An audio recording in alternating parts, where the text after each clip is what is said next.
Hey everyone, Matt Thomas here. Thanks for watching. So this is the third workshop in a series of workshops. This one is lesson planning based on how our students focus. And it's not just our students. This is just like human beings in general, right? We have a certain cycle of focus, and we're going to talk about that today. We're going to use that knowledge to our advantage to lesson plan for our students. And so just a real quick review of the previous workshops, because they do kind of build upon themselves. They kind of all go together.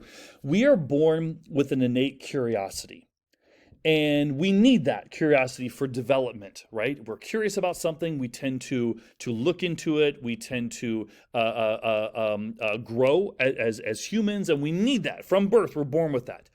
Curiosity can lead to interest, and interest is so powerful because if we get our students interested in what what we're doing in class, right? If we get them interested in what we're teaching them, then we can step back and let them take ownership of their learning, right? They would put more effort into it.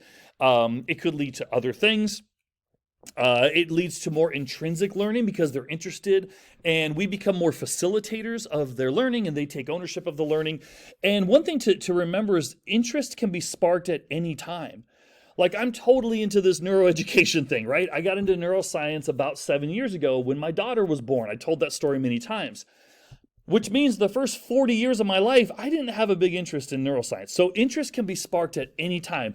As teachers, we need to understand that because we have to be careful placing judgment on students that maybe aren't doing as well in our class as we want them to. Maybe they're just not interested in what they're learning yet. There's going to be something in their life that they're going to go, dude, that's it. I want to do that. And they're going to jump in with both feet. So we as teachers want to try to spark interest in everything that we teach in class. We do have to understand that not every student may find our subject interesting, so we still have to do what we can to spark interest, but at the same time not judge them for what their potential can be in life. So let's real quick review on how the brain learns and how it remembers. The brain will only remember things that it finds important. So the actual brain finds important. It's not us saying, hey guys, this is important. If their brain doesn't find it important, then realistically they're not going to remember it. They're prone to synaptic pruning. And synaptic pruning is essentially our brain forgetting things that it doesn't find important so it can reuse those cells, reuse those neural pathways. So the students will remember information they'll remember it better if it's spotlighted, meaning we're not just teaching all of chapter 4 in sequential order and hope they remember everything. We spotlight certain parts of the unit or what we're teaching that we want our students to remember. We repeat that information, not just throughout the day, but maybe throughout the week, through the month, through the semester. We connect it to something that the students already know, and we try to create an emotional connection with it. So that is generally the way that our brain remembers information. If not, the brain's just going to start deleting the stuff that it doesn't think is that important. When a student learns something new, not just a student, us too as humans, as teachers, as you know, when we learn something new, a neural pathway is created in our brain. Most of that information is going to be deleted by the end of the day if it's not spotlighted, repeated, connected to prior knowledge, or have some emotional connection. So as teachers, we want to teach fewer concepts and give the students more opportunities to learn the material. So let's get into the cycle of focus. So credit to Dr. Scott Boland for this. He's a cognitive neuroscientist. The highest concentration of endorphin receptors are in the learning center of the brain. So essentially, endorphins are like the runner's high. So it's like that feeling of accomplishment, that feeling of, oh my gosh, I feel great. I can take on the world. And when we get those endorphins, we get a dopamine boost because we're looking forward to that next one. And dopamine is addictive. And so not only is our brain hardwired to enjoy learning, right? Because the endorphin receptors are in the learning center of the brain, the highest concentration are. We're hardwired to enjoy learning. Learning becomes addictive, right? We enjoy learning and it becomes addictive. We want to keep learning. However, there is a high correlation between how familiar something is and how much enjoyment we get from it. For example, if you look at the slide here, you can see the arc. I call this the learning arc. Essentially, when someone is becoming more familiar about something, They're learning, they're still learning, they're getting better at it, there sparks more enjoyment. But there's a peak, there's a time when we know it too much and we stop getting the enjoyment from learning it. We're like, okay, I get this, I'm getting bored, let's move on. I call that the learning arc. I've always called it that. Now, if you Google learning arc, that's not what comes up. I just have always called it that, so that's what I'm going to reference it at. That's our learning arc. So what we want to do as teachers is we want to take our students to that peak where they're enjoying what they're doing, they're learning more, they're like, this is cool, I'm learning more about it.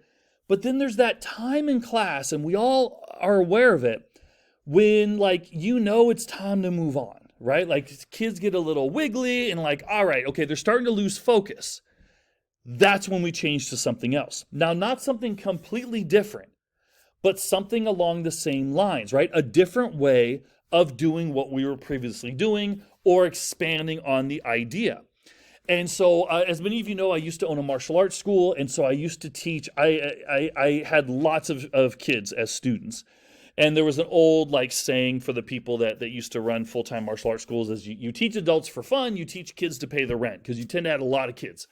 And for those who were successful, we figured out that when you teach kids, you generally have to switch to something new every 10 minutes. Now, not completely new, not something totally different, but you take something that you want to teach for that day, and you essentially make 4 different ways to teach that same thing, and you switch every 10 minutes.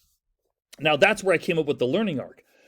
Now, that is really how we should be lesson planning, right? We should divide our class up into multiple different stages, if you will. And that's what we're going to get into today, because that supports our students' natural learning arc. We start to lose focus when we become too familiar with something and we're like, okay, I'm good, I got this. And we're not learning anything more about it, or we don't feel that we are. So we're just going to not enjoy it, and we're going to lose focus and go somewhere else.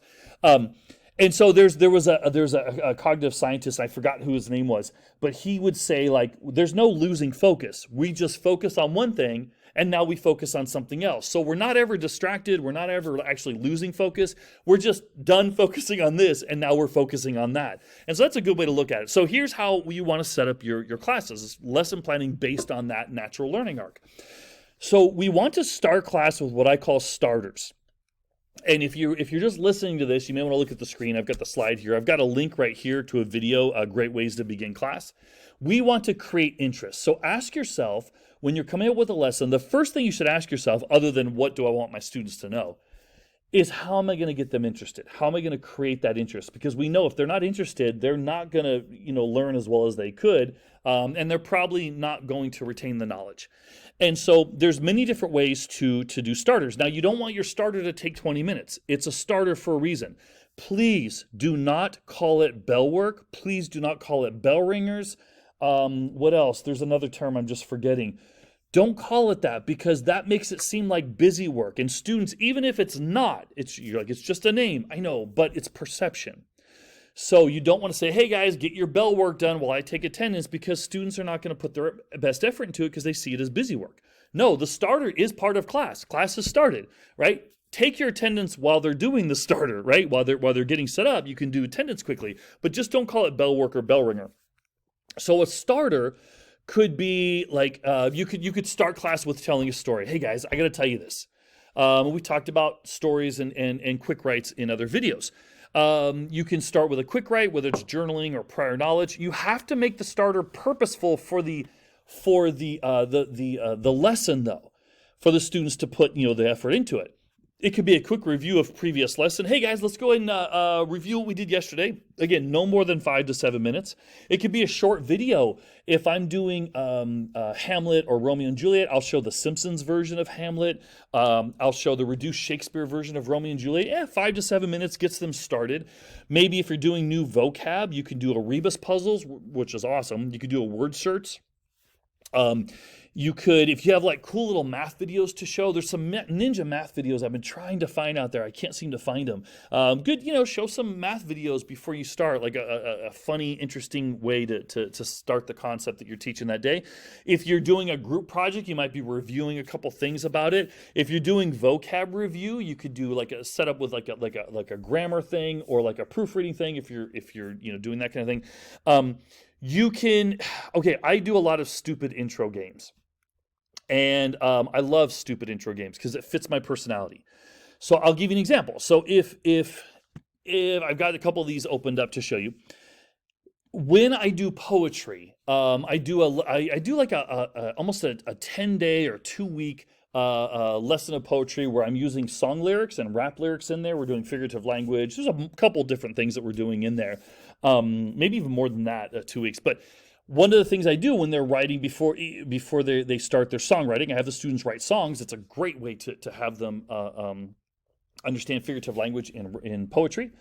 Is before class starts, when my students will know that I'm doing these games, because I'll be like, okay, Joey, go ahead and turn the light off, and they'll be like, oh, the game's coming, and I'll be like, let's play the newest game that's sweeping the nation, and then I show this slide, and they all know, like in unison, to yell out the name of the game, kind of like Wheel of Fortune, Price is Right, and I usually do really long, stupid titles, because that fits my personality, and I'm good with that. So I'll show you a couple of this real fast just for sake of time, but this goes along with when I'm introducing figurative language or we're doing songwriting for the day. I'll be like, okay, I'm going to show you a picture, and you're going to tell me what type of music that picture represents, and I'll show them this, and they'll be like, rock. I'm like, yeah.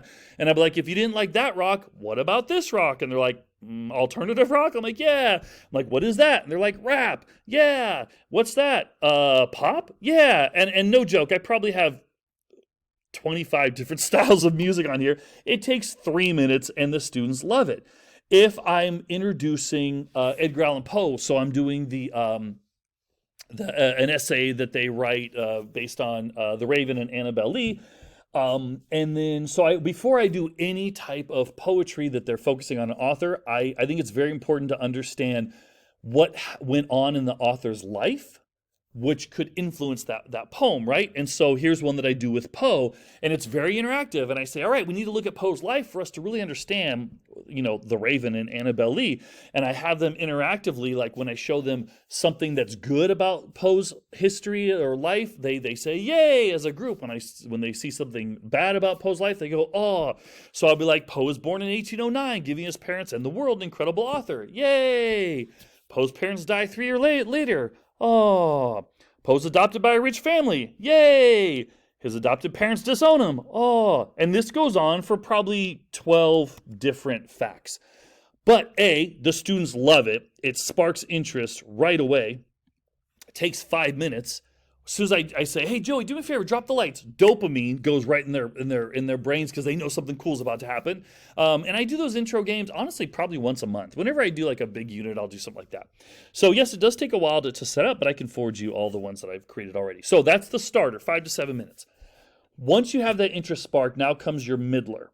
So in the middle part of the lesson, it's not the main part yet. And that's usually 10 to 12 minutes before the students start to lose focus. It could be notes on what you're doing. It could be a lecture, like a short lecture. You could have had the students do a quick write. Now you have them do a think, pair, share. That could be 10 minutes or so. Teaching new vocabulary. Maybe it's math instruction because you don't want to go too long, right? Before the students start to lose interest. You could be introducing a new part of the project or modeling what it looks like. You could be filling out a graphic organizer. A lot of different things to set up, to feed off of your, or to extend off your starter. Then comes your main. The main is usually about 20 minutes, right? 20 minutes of the lesson. That could be the lecture. That could be notes. It could be reading a story, right? You've done your quick write. You discussed about the prior knowledge, the pre stuff about the story, and now you're reading the story. Using the vocab that you gave the students to write their own story. You created what you went over in class. I'll give you an example of that. You actually have the students do group work. You apply what they filled out with the graphic organizer from the middler, or you do a gallery walk or 4 corners, right? Whatever the main part of your lesson is. And then finally your finisher, which is the last few minutes. It could be a ticket out the door. It could be assessment checks or quizzes, gallery walk, 4 corners. If you've had them write about an argument and now maybe you want to get their group feedback, they can do the gallery walk for the last 10 minutes. It could be beginning their math homework. It could be planning time if they're in a group project, like, okay, guys, got 10 minutes to get together and plan. It could be reading stories that they wrote. I'll show you an example of that at the end. It could be answering a reflecting question. So to put it all together, this is how pretty much every day looks for me, except for the big days. Like there's days you just, like I don't assign homework. I don't do homework in class. And there's a lot of studies that show that homework is not supported. Like unless you're a math teacher asking the students to do 20 minutes of homework every night just so they can refresh the stuff, that's cool. But many studies that show that homework can be very detrimental to the learning process. So in class, every day, this is what my class looks like, unless we're writing the essay in class. Because some days you just have to write the essay, right? Okay, guys, let's get started. Let's write our essay. We'll do it in class. But I will start class with a starter, spark interest, set up a middler, go to my main part of my lesson, and then finish it. And so my example is this. If I'm doing autobiographical writing, I will start with an interesting story, something that's relevant for the students, something that will like make them interested in what we're doing. So I'll tell them a quick story. I'll have them take notes on autobiographical writing. I'll have them write their own autobiographical vignette, usually based on a purpose, right? So, a time that you learned a valuable lesson, we tend to remember those stories the best. And then if we have some time, then I ask them, volunteer only, if someone doesn't mind sharing their story. They don't have to read it, they can just tell us, right? And so that keeps the class flowing. It's based on that format right there. What you don't want to do is do something too long in each section. Like don't do a middler all period, right? Now, your students the best. Sometimes we give a quick write that's only supposed to take 5 to 7 minutes, and we have such amazing discussions that it takes 20 minutes. That's cool. That's not what we're talking about. We're talking about doing a 25-minute quick write, which is what my master teacher did when I did my student teaching. And this is how it went. The teacher was doing, he started Romeo and Juliet. He asked them a quick write question, and I'm not making this up. 25 minutes to write their quick write. He came to the back and was talking to me. 10 minutes later, he goes up and yells at the students for not staying on task because it's a quick write. It's not meant to be 25 minutes or even 10 minutes. So you don't want to, you want to make sure things flow really quickly. And so essentially that's it. That's the end of the workshop and what we did. But when you're doing your lesson planning, just follow that cycle of focus. Every class, again, unless there's days where you're like, hey guys, I'm going to give you 3 days to write this essay in class. That's different. We're not talking about that. We're talking about just general lessons, right? Which will be the majority of your class. Start with something that sparks interest. Don't make it too long, 5 to 7 minutes, 10 minutes or so. Then set up with the middler, set up the main part of the class. And then end with some type of finisher. Now, I'll be honest, there might be days where you don't have time for a finisher. That's cool. That's not a big deal. Don't force anything. Don't go too fast, right? If they're loving it and they're enjoying it, don't be like, hey guys, we need to stop to go to the next thing, because there's actually something psychological about bringing people away from something they're enjoying. You want to let that learning process go until you know that, all right, they're starting to get it, and then switch to the next thing. So there we go. Thanks for watching.